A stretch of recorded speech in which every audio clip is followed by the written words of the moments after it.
Gracias, Annelicia. Así es, ya estamos en la otra sección del estudio para llevarles la entrevista del día. Y es que desde la tarde de ayer, todo este caso que vincula a Alejandro Sinibaldi y al Partido Patriota con una constructora en Brasil que es investigada por casos de corrupción ligado a la empresa estatal Petrobras en aquel país suramericano, ha meneado la agenda política acá en Guatemala y trae al tema toral el financiamiento de los partidos políticos. Nos acompaña acá en el estudio Carmen Ortiz. Ella hace parte del equipo de analistas e investigadores de ACIES y también del programa de opinión pública de la Universidad Rafael Andívar. Muy buenos días, Carmen. Buenos días, Mario. Gusto de saludarte y buenos días a tu audiencia.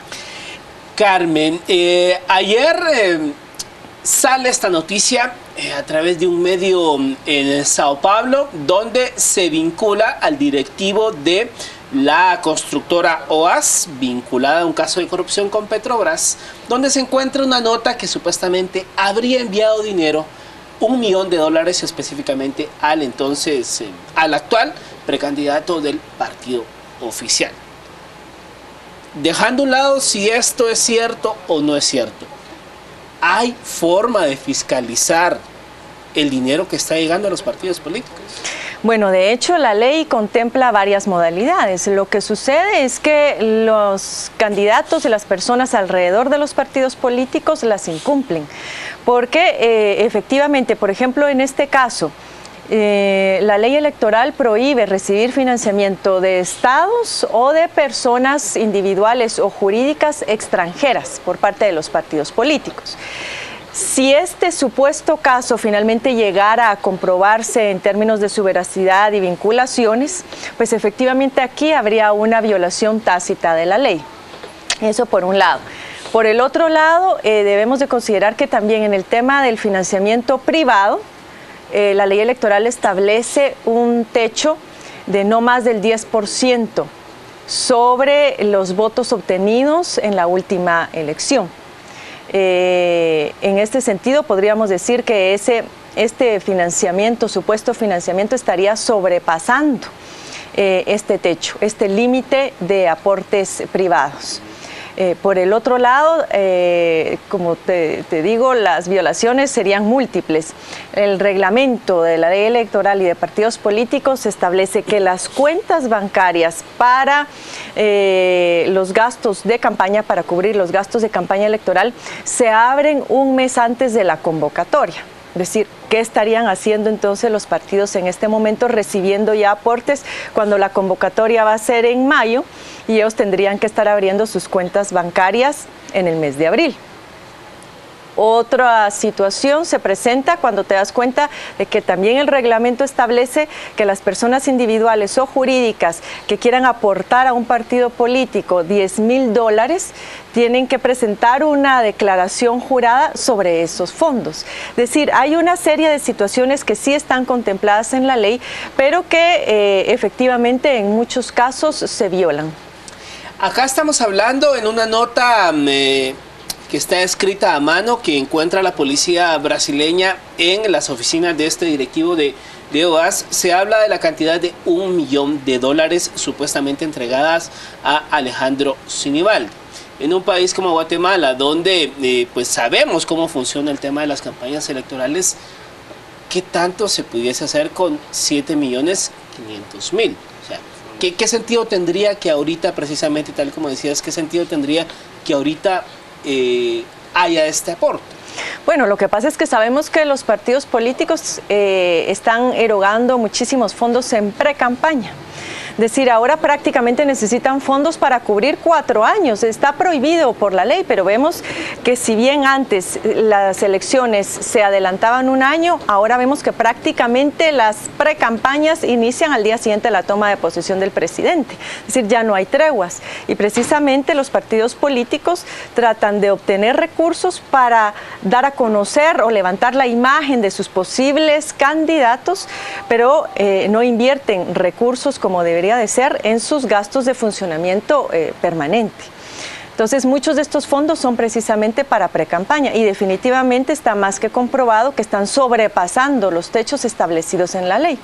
Todo este escándalo de ayer también ha salpicado al presidente Otto Pérez Molina, porque se hace mención que cuando era candidato en 2011 también recibió dinero por parte de esta constructora OAS. La vicepresidenta Roxana Valdetti el día de ayer, en declaraciones a Canal Antigua, dijo que ella en aquel entonces, siendo candidata y secretaria general del partido, no recuerda haber recibido dinero, pero que si en tal caso este dinero hubiera llegado, que tampoco había nada de malo en ello.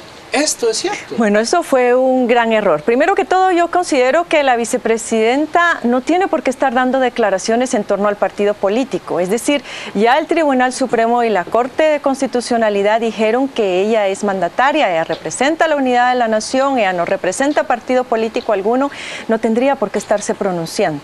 Sin embargo, vuelve a incurrir en esta situación.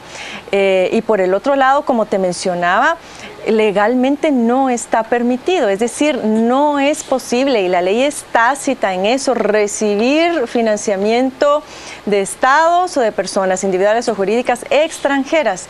No se puede ver como algo positivo, como ella lo mencionaba el día de ayer, que una empresa que supuestamente no tiene intereses ni negocios en el país esté haciendo aportes de esta naturaleza, supuestos aportes de esta naturaleza.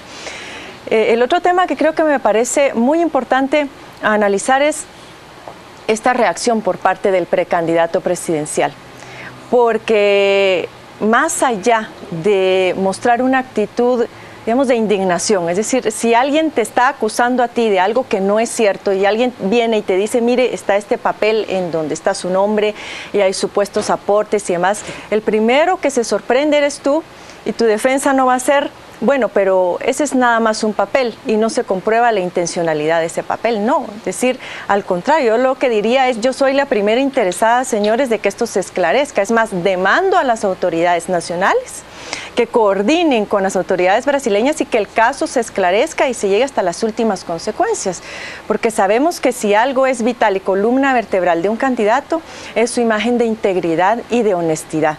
Pero pues dejó mucho que desear esa actitud de que bueno, pero es un simple papel, está escrito a mano y no se comprueba la intencionalidad del mismo. Es decir, esa reacción de por sí no lo deja muy bien parado ante sus posibles electores. Estamos hablando de que estamos hoy a 15 de diciembre, no, 16 de diciembre del año 2014. Dentro de un año ya sabremos quién es el presidente electo, que tendrá que tomar posesión el 14 de enero del 2016. Para la contienda electoral 2011, según el Mirador Electoral, se gastaron entre la UNE y el Partido Patriota casi 457 millones de quetzales en propaganda. Vamos a poder, viendo este caso de ayer, vamos a poder los guatemaltecos realmente contabilizar, fiscalizar cada centavo. Ya nos mencionaste, Carmen, que sí hay las herramientas, pero ¿quién las implementa? ¿Quién realmente va a tener la capacidad de decir, señores, ojo, se están pasando, o este dinero viene de acá, este dinero viene allá? ¿Realmente está el escenario dado para ello?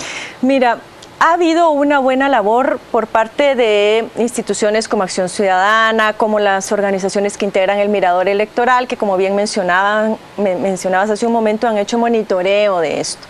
Adicionalmente a estas instituciones que van llevando un recuento, hay que vincular también directamente a instituciones como el Ministerio Público. A mí me parece que hay que valorar el hecho de que el día de ayer hayan enviado un oficio a las autoridades brasileñas pidiendo más información sobre el caso. Entonces está un Ministerio Público, está una Intendencia de Verificación Especial que también tiene que dar seguimiento al financiamiento de los partidos, una Contraloría General de Cuentas, una superintendencia de bancos. No es un trabajo que de por sí tenga que hacer solamente el Tribunal Supremo Electoral. Tiene que hacerlo en coordinación con otras instituciones que están vinculadas a esta fiscalización de fondos. Pero ojo que no únicamente debería de estarse fiscalizando a los partidos políticos, porque si se está viendo que mucho de este financiamiento va directamente a los candidatos o a sus familiares o a las personas cercanas a ellos, debería de tenerse una vigilancia especial alrededor de estas personas para que esos fondos pues no se canalicen por otras vías y que puedan ser fiscalizables también. El problema, adicionalmente a lo que tú mencionabas, es si bien hay mecanismos institucionales para poder tener control sobre este financiamiento, hay que considerar que las herramientas que tiene el Tribunal Supremo Electoral para sancionar a los partidos políticos que incumplen con esas reglas no nos ayudan mucho, porque seguimos con esa multa de $125, claro, que es completamente absurda. Tú misma mencionabas, más de 400 millones de quetzales son los que se están erogando, cuando el techo máximo por partido es alrededor de 52,000 quetzales. Entonces te das cuenta cuánto se está superando el techo. Entonces, si no tienes las herramientas suficientes para poder castigar a los partidos políticos que hacen trampa, pues aunque tengas buenos mecanismos de vigilancia, por ahí hay, digamos, una veta de cierta debilidad. En relación a lo que mencionas de fiscalizar no solo al partido y al candidato en sí, sino que a la rosca que lo rodea. En este caso de ayer sale a relucir el nombre del estratega español Antonio Solá, que trabajó en la campaña presidencial de Otto Pérez Molina en 2011, y que dice Alejandro Sinibaldi que ahorita él no está vinculado a su campaña, aunque frases y estrategias que utiliza Alejandro Sinibaldi son muy parecidas a las que utilizó Antonio Solá en México en 2006 con Felipe Calderón. ¿Cómo se puede controlar? Porque este papel habla que a Antonio Solá se le dieron $50,000 para llegar a esta suma de $1 millón. ¿Se puede controlar que esto no se triangule a través del estratega, a través de gente cercana al candidato, para no, digamos, ensuciar al candidato en sí? Yo creo que sí se puede controlar, que sí puedes tener cierto, como te digo, nivel de vigilancia, no absoluta, porque hay mucho financiamiento, dejando por un lado este financiamiento monetario, por ejemplo el financiamiento en especie, el financiamiento que se puede dar a través de algunos medios de comunicación. Es muy difícil llegar a determinarlo cuando no lo tienes bien regulado en la ley. Es decir, si hubieran pasado las reformas a la ley electoral y de partidos políticos, esta generación que finalmente quedó en el Congreso de la República, ahí había una reforma que pretendía, en el caso del tribunal, poder distribuir igualitariamente los espacios en radio, prensa y televisión a los partidos políticos. Iba a ser una responsabilidad del tribunal. Mientras no tengas eso regulado y que además establezcas prohibiciones a que más allá de lo que el Tribunal Supremo va a distribuir, pueda haber algún financista, alguna persona particular que quiera regalarte un espacio y entonces poder violar esas reglas de igualdad, es muy difícil realmente poder llevar un conteo 100% efectivo de todo ese tipo de donaciones, sobre las cuales todavía hoy por hoy hay bastantes lagunas. Estas modificaciones o reformas a la ley electoral y de partidos políticos, tal como hemos mencionado, pues no se dieron. ¿Hacia dónde deberíamos de ir? Porque vamos a una elección más con exactamente las mismas perversas reglas del juego, donde el dinero se impone. ¿Cuánto tiempo más va a aguantar esta ley electoral y de partidos políticos tal y como está? Y sumado a ello, México tiene una ley electoral y de partidos políticos. Un poco a lo que se desea acá en Guatemala, pero igual Enrique Peña Nieto le paró jugando la vuelta y ahí están los casos de entrega a electores de cupones para cambiar supermercados en tiendas. O sea, ¿cómo hacemos que los políticos de todas formas no le jueguen la vuelta a la ley? Mira, eso es muy difícil porque la ley tiene límites y es prácticamente imposible imaginar todos los escenarios que se te pueden presentar, todas las conductas transgresoras que se puede impulsar por parte de los candidatos y los partidos. Es imposible. Es decir, aquí es una situación más bien individual, de la ética ciudadana, de la ética de los candidatos, pero también tiene que ver con el tipo de ciudadanía que tienes. Es decir, una ciudadanía crítica que se da cuenta de este tipo de situaciones, que ya duda de la integridad del candidato y que por lo mismo decide, mejor no voy a votar por él, porque dimensiona las implicaciones que casos de esta naturaleza tienen sobre la política nacional, pues eso crea ciertos frenos a esos candidatos en términos de su actuar. Lo que les da luz verde a poder hacer todo este tipo de transgresiones es justamente la ignorancia de nuestra gente, el hecho de que no tenga la información primero, y si la tiene no pueda establecer un buen juicio de las implicaciones de este tipo de conductas sobre su futuro.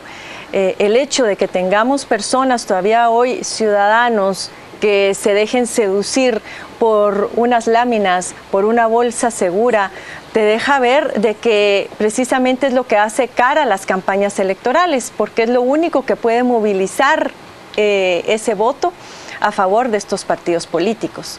Una última idea, Carmen, porque tenemos que ya ir cerrando la entrevista.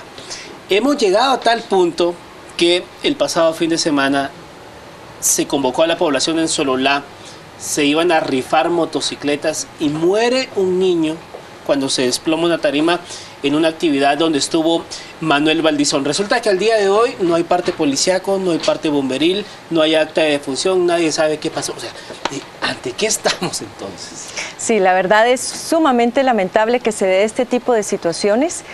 Sobre todo se pierde la vida de un niño y si te das cuenta, de este hecho no se le dio tanta relevancia como a lo que fue el mitin en sí, aunque se diga que fue un convivio. Tú mismo lo mencionabas, es decir, los partidos y los candidatos encuentran miles de formas para violar la ley electoral. Independientemente de esa situación de haber violado la ley electoral, no responsabilizarse de este tipo de hechos en los cuales sí tienen una responsabilidad clarísima. Y no haberle dado relevancia a la muerte de ese niño, a la tragedia de las personas que quedaron heridas, pues me parece que también hay que destacarlo y hay que señalarlo bien. Pero preocupa que los candidatos a la presidencia de la República sean los que tengan este tipo de comportamiento, porque supuestamente son quienes tienen que velar por el Estado de Derecho, porque las leyes se cumplan, y si ellos mismos están desde el inicio incumpliéndolas, ¿qué tipo de gobierno nos están ofreciendo? Así es. Bueno, gracias Carmen Ortiz por haber participado con nosotros en la entrevista del día. Vamos a la pausa y ya volvemos.